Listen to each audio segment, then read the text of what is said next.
I'd like to talk a little further about the psychology of climate change denial.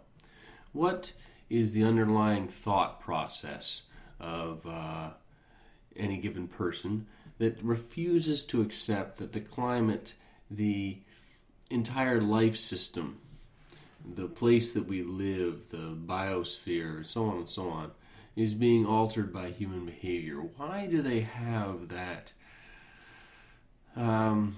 I guess the word is psychotic difficulty with the situation where they say, it isn't happening. I won't accept that there is quite simply a huge change being produced by me and others like me, which is making it so that the future will be very different from the past in a generally negative way.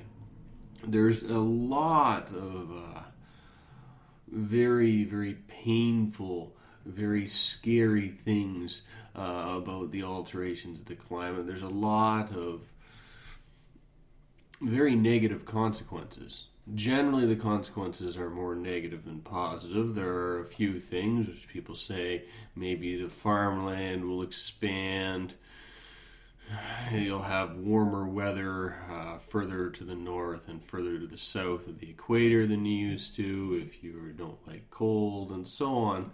But of course, one of the biggest things that's predicted from climate change and has already been shown is that there will be more aberrant weather, more tornadoes, more hurricanes, more, in the northern hemisphere, more 20 degrees Celsius days in February, and more 10 degrees Celsius days at the wrong time of the year near the summer.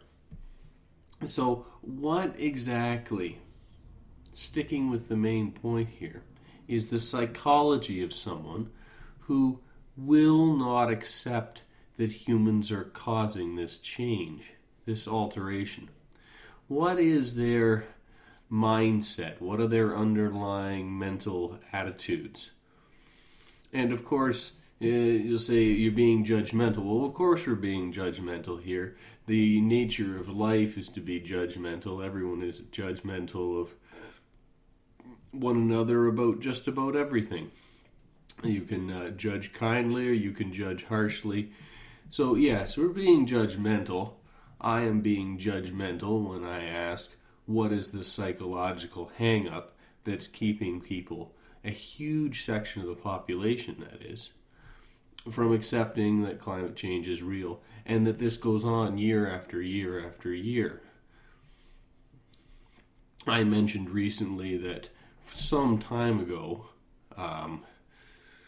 well more than 10 years ago, I was watching this situation and watching how it was at the time being portrayed entirely falsely, and it continues to generally be portrayed falsely.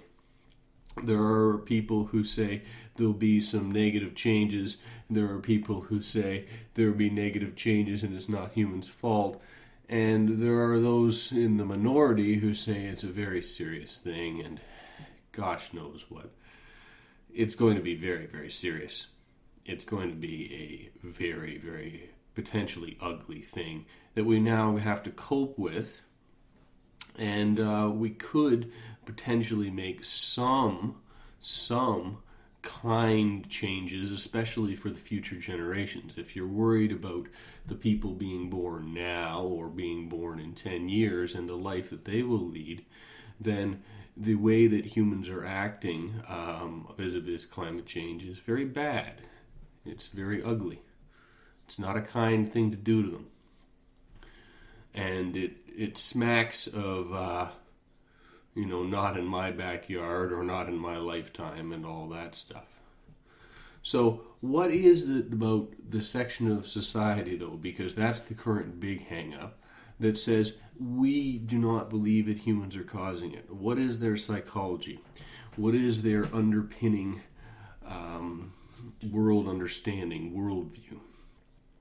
Usually when you look at the statistics, the people that are against climate change being real correlate with those people who are also not wanting very much social services in society. This is an interesting correlation. It's not always, but usually they're part of the so-called right wing, and usually they believe in low taxes and low government, and they're usually the same group that says that climate change is false. Not always. There are some in that group who agree that it's real and have an entirely different point of view. But just going with the statistics here, why then is this group that says that low government, low taxes, and humans aren't doing any damage always mixed together? Well, the answer is probably pretty obvious, because it looks as if a regulatory body, the government, someone who oversees everything, could effectively police climate change, whereas no one else is going to. So in short, there will be a cohesive response to climate change potentially from government.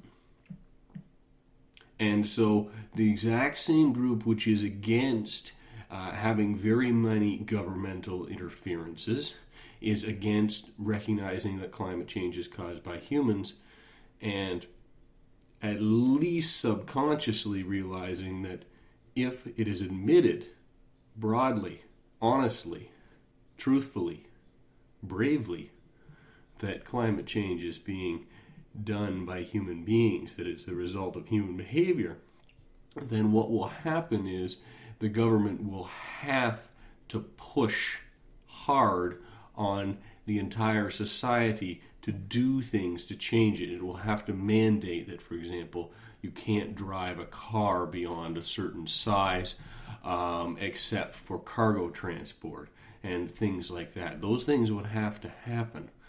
And so, of course, then we're getting into another subject, which is how serious is anyone's response to climate change. But I would like to, at this point, stick with what is the psychology of those who are denying it outright, because they're holding every other response up until it's dealt with that a huge section of the human population simply denies that climate change is caused by human beings. You can't deal with any of the serious solutions. Obviously, the solutions being posed now are not exactly going to do anything very heavy to mitigate climate change. They're not going to fix the problem. So at this point, we're still stuck in the rut, spinning our wheels in the mud about, is it real or not? Yes, it's real, it's happening, but is it really by human beings? One of the things that would be curious trivia is that many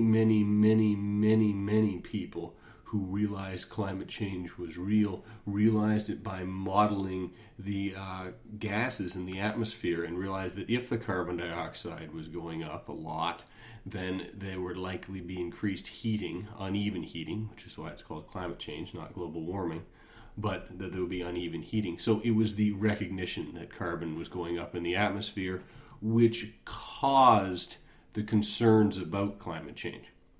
And then, of course, we've seen that it is a very, very real thing. So, funnily enough, the very thing that people deny can be causing it was the thing that triggered scientists to note that it was real. So, it's not a thing that we can argue scientifically. The arguments all remain social.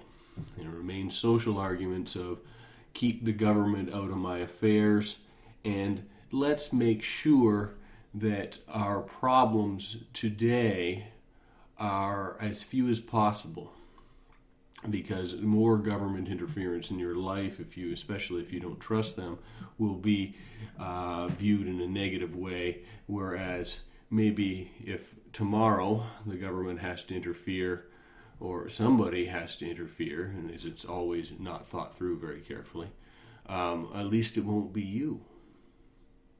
So that's the psychology of climate change denial, is if it is caused by human beings, don't make me change, and at least it won't be me forced to do many changes when it gets worse.